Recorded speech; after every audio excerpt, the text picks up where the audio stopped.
You never give up. Never give up. Always keep trying. You just keep going till you can't fail no more. Eventually, it's going to be something that you can't fail in. Okay, I'm not going to be the next Michael Jordan off the court. I ain't going to be the next Walter Payton off the football field. I ain't going to be the next Beirut off the baseball field. Okay, I ain't going to be the next Bob Johnson. Ain't going to be able to do BLT. Okay, out of the, out of the cable business. I ain't going to be, the next Muhammad Ali. I'm not going to be the next Mike Tyson. I'm not going to be the next Floyd Mayweather out of the boxing ring. Yeah.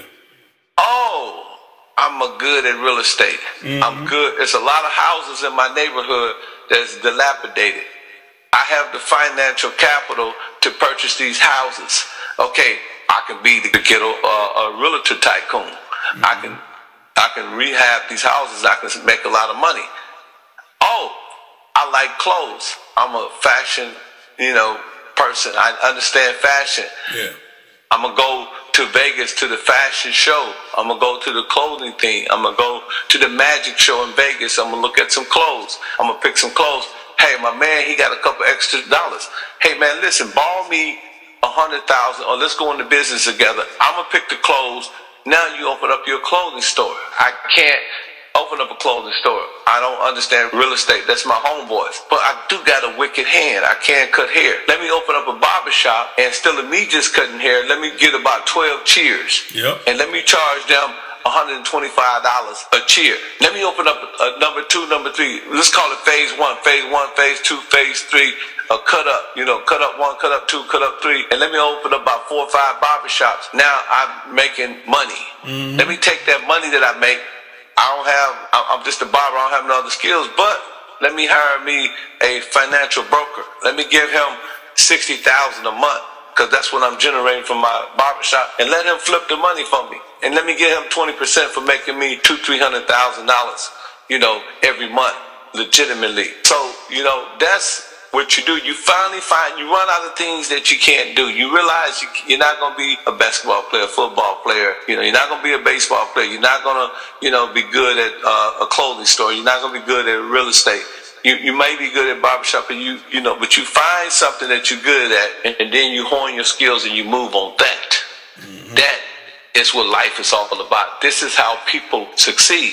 Yeah. And whatever money you make, if you make $100, you got to save some money. Wealth, people build wealth by saving money. Yeah.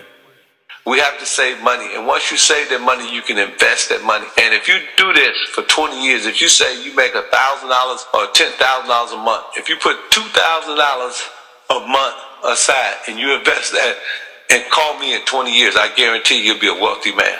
If you invest in your money and you're saving your money, because that $10,000 that you make of money going to eventually start making you $100,000.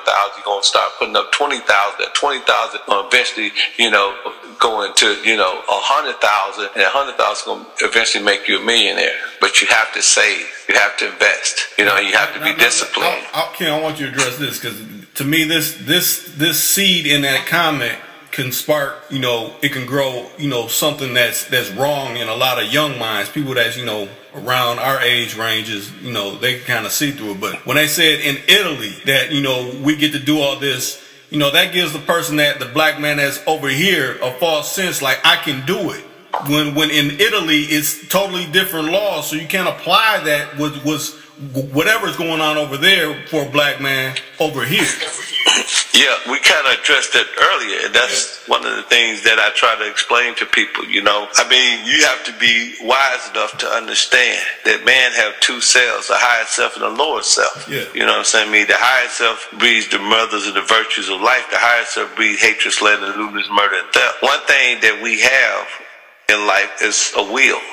If you want to go with the Bible or with the Quran, whatever your particular persuasion is or whatever you learn, from a theological perspective, we understand that man was given a choice. Man have a wall on the floor, a heads and a tail, a stop and a go, a right and a left. So you have a choice what you want to do. Now, those people in Italy have a choice that is applicable. They don't have no repercussions. Yeah. So if they're allowed to do what they do, then accordingly, of course, they would go with the pimping because there's no repercussion. It's a legal business. But if you're in America, you also have a choice. And that choice should be, I'm not going to go with it because it's illegal. Now, for those of you who are inspired by the choice that the guy in Italy took because it's legal, then you also have to be wise enough and intelligent enough to distinguish why he made that choice. You know, and the reason why you wouldn't make that choice. Yeah. Because it's apples and oranges.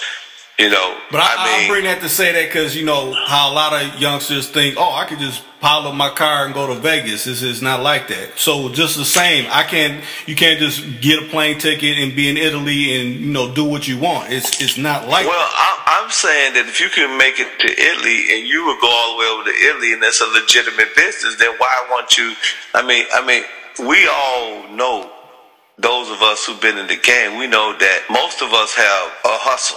Yeah. You know, and some of us sell drugs, some of us rob, steal and kill, and some of us pimp. We know that pimping is the elite game out of all games. So you pimp because you want to pimp yourself out of your situation. You want a better life. Yeah. You know, and that's what you tell a young lady when you mash it. Hey, look, baby, you know, be down with me. You know what I'm saying? We're going to have this, we're going to have that. You know, things going to get better.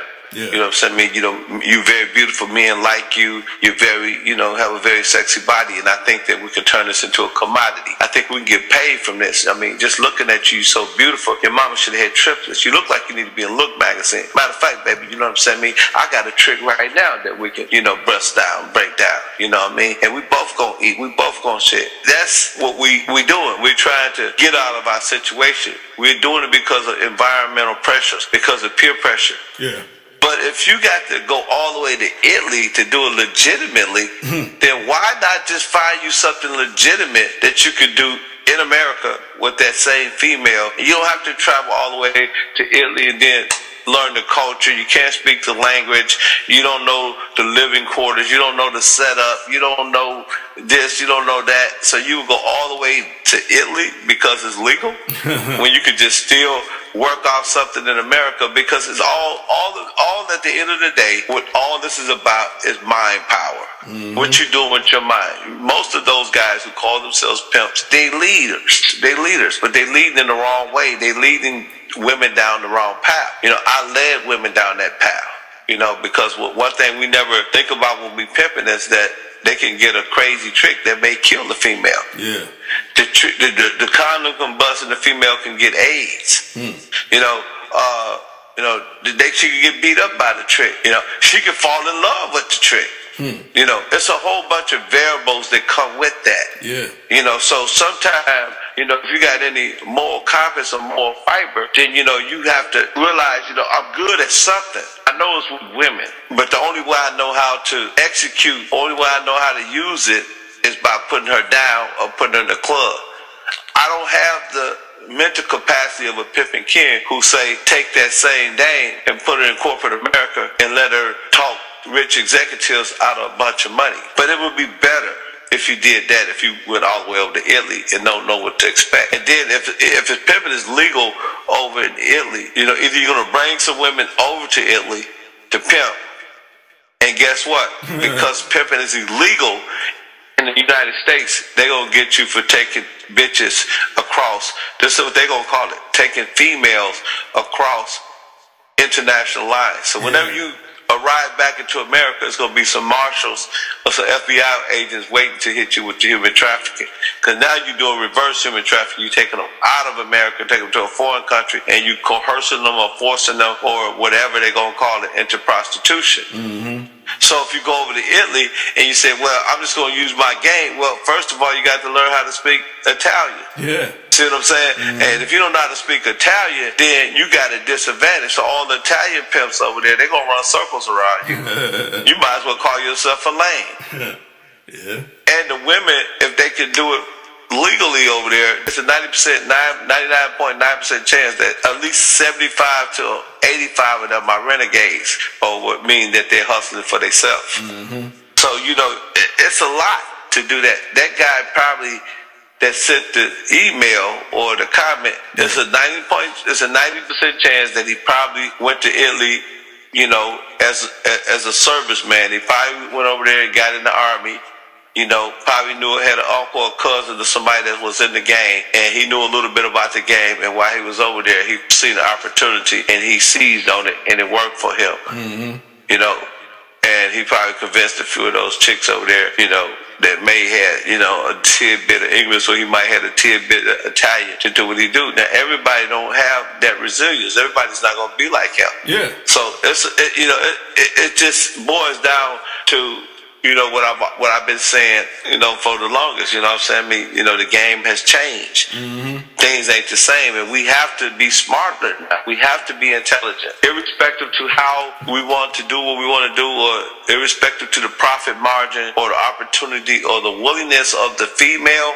We still have to be intelligent. Yeah. You know, because the Bible even said, what is a man to gain the world but lose his soul? What is a man to gain a bankroll but lose his freedom?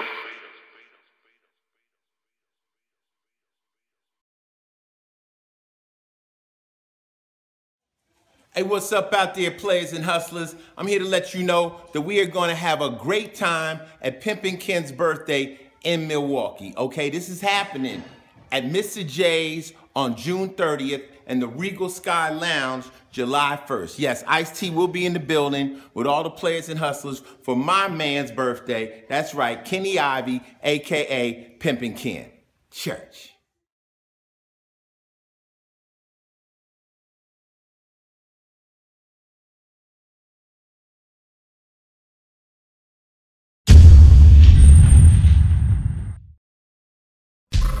Too cool to come 24/7.